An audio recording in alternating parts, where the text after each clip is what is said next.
PhotoniCare is a medical device company. We have developed the first tool to be able to visualize the middle ear directly. You can see it in this picture. I'll talk a little bit more about it shortly. So make sure this guy's working here. There we go. So quick overview. First device cleared for visualizing the middle ear directly. Brand new revenue source for providers. We did a lot of work early on going out and getting new CPT codes where previously there was no revenue to be had. It's a big barrier for us that we've established. Early commercial traction, we've done more than 20,000 patients on the commercial side, validating product market fit. We completed clinical validation. We've published 3 different publications around clinical trials showing 91% accuracy for visualizing fluid through the intact eardrum. We have a large 800 patient randomized controlled trial currently underway. The outcomes-based interventional, it's really driving a lot of our continued reimbursement work. And then we have strategic support from great investors, including OSF Healthcare, one of the largest health system ventures firms, Sony, consumer electronics company, and several other venture funds. So a little bit about the problem.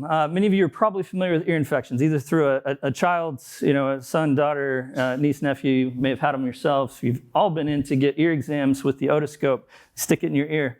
That tool is essentially a magnifying glass, and it has a lot of limitations. They do 180 million ear exams a year just in the US. It is a very high volume procedure. About 50 million of those are directly related to ear infections. The problem is that in primary care, 50% of the time, these diseases are misdiagnosed.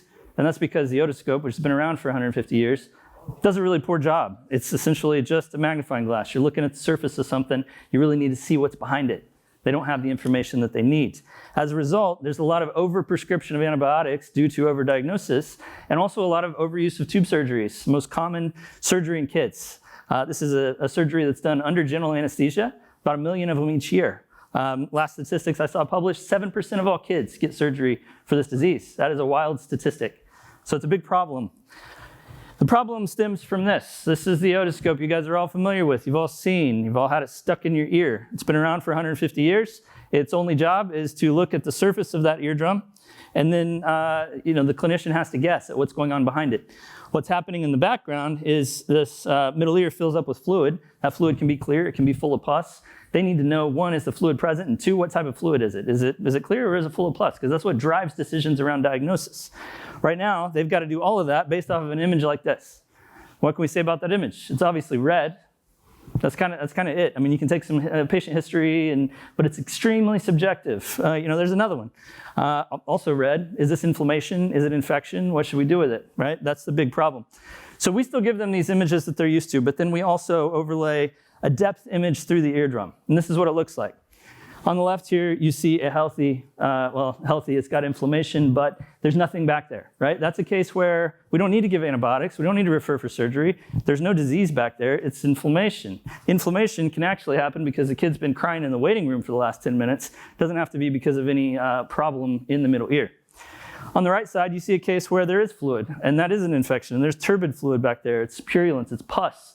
And we can visualize that directly and give them the information they need to make the differential diagnosis appropriately. So, where's the value? On the clinic side, there's 2 big points. 1, better diagnosis. They effectively double their diagnostic accuracy, and we've published that in peer-reviewed journals. Another one is the business case. We went out and established new reimbursement codes that are getting paid right now on average about $50 per exam, and we're continually increasing those rates, essentially giving them a completely new revenue stream. The otoscope cannot be reimbursed at all. It's included as part of the E&M visit. They get the visit for the office. They may get $40, $50 for the office visit, and that's it. This is all on top of that, effectively doubling their revenue on the visit. On the payer side, why would they pay for this? Well, we're reducing a lot of unnecessary costs. So, unnecessary antibiotics, unnecessary visits, unnecessary surgeries. So surgeries are $5,000 a piece, and there's 1 million of them each year. You can do the math. It's a lot going on there that they're having to pay because of the 50% misdiagnosis rate driving a lot of overdiagnosis. In terms of competitive landscape, we're the first to market here in terms of visualizing the middle ear space. Quick comparison to some of our competitors. The biggest competitor here is the standard of care, the OtoScope. It's been around 150 years. It does a poor job with diagnosis. It does not pay them anything, but it's been here a long time. So, we're stacking up against the OtoScope, some digital otoscopes, new companies popping up in that space. The problem with the digital otoscope, it gives you the same information, it costs more, and it still doesn't pay. So there's just a lot of challenges around that without actually increasing the accuracy of the device. There's some newer technologies, a company called OtoNexus out of Washington State using ultrasound. Problem with ultrasound is unless you're gonna fill the ear full of water or gel, you can't actually get past the eardrum.